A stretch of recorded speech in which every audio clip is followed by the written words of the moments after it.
So if you're embarking on a directing a Shakespeare play, know what you're talking about first. Have a look at it. Examine the text. Don't think about adding something to the text first. Start from those primary things. There are difficulties in the text, I mean in terms of comprehension, because there are some archaic language and conceits on there. Don't worry about those. Don't let them slow you down, because there's much more that is very, very easy to comprehend. Go for the narrative drive all the time. What's the story? What's the language base? If you're delivering Shakespeare and you're trying to teach it to actors, tell them not to hit the first word of every sentence. The sense normally, and he writes it for you very clearly, is at the end of the sentence, almost at the end of the sentence every single time. So if you look on the left-hand side of a piece of verse, all of these words are pretty much operative words. I am going to. The beginning of the sentence is just construction. The end of the sentence is where the subject matter is. Check that out just as a basic format of understanding. Make long lines of thought. And if you obey the map that he gives you on the page, you pretty much can't go far wrong. Get out of the way. Don't make too many colours in a sentence.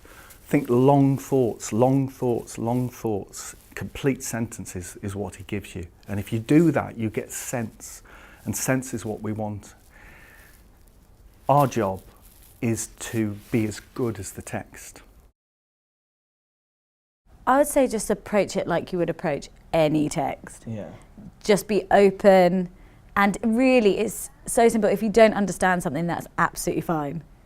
And there often will be books with notes in the corner as to what that might be, but there's loads of different opinions about it as well. So I think trust your instinct on what you feel like it means.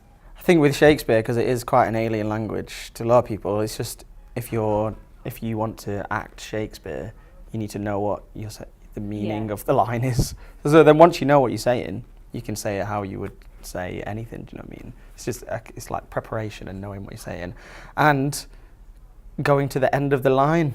Definitely go to the end of the line. That's the thing you'll hear the most. It's something that I think we've picked up again recently. Yeah.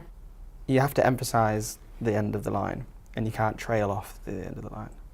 It's like he's pointed out very specifically where the thought ends. Yeah. So instead of, although there's so many beautiful words in between, it's almost like driving over those to get the full thought. You have to drive to the end of the thought. Yeah. That's the hardest thing, because I don't even do that naturally. I have to remind myself to do that. Yeah, in modern day speak, I do it now. But you stop on everything, or sometimes, especially London, like living in London, you get this very like monotone kind of voice, and it's about remembering the beauty of the language. I think, for me, the best way to understand Shakespeare is just to listen to it. That's all you need to do. Don't try and think about what the words mean, or it's not a puzzle or a competition or anything like that.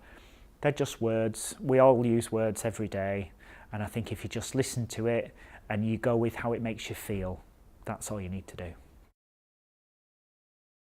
I think what really helps is if you just remember that these are stories, that Shakespeare wrote really, really good stories. And reading it, just taking time to read it or to really listen to the words to see how he's created that story. So in rehearsals, although some of us have studied Shakespeare or been in plays by Shakespeare before, or worked on Shakespeare's text before, we just sat down and really took our time to go through it and go, what does all this mean? And be really clear about the meaning of all of the language, so that we knew exactly what story he was wanting to tell and which story we're telling. And then I think it's just like directing any play, it's just making sure that the story you're telling is really clear, especially with an audience of young children, just making sure the story we tell is really clear, and we're really clear about the big building blocks in the story of what's happening when and why characters are saying certain things or behaving in certain ways.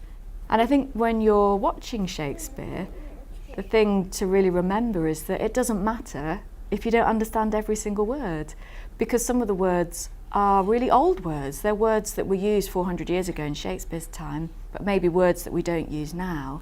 So don't worry if there are single words that you don't understand, just listen to the story and see what's going on stage and what the actors are doing and what the action is, and just understand the general sort of outline and plot and arc of the story, and that's absolutely fine, and just enjoy it.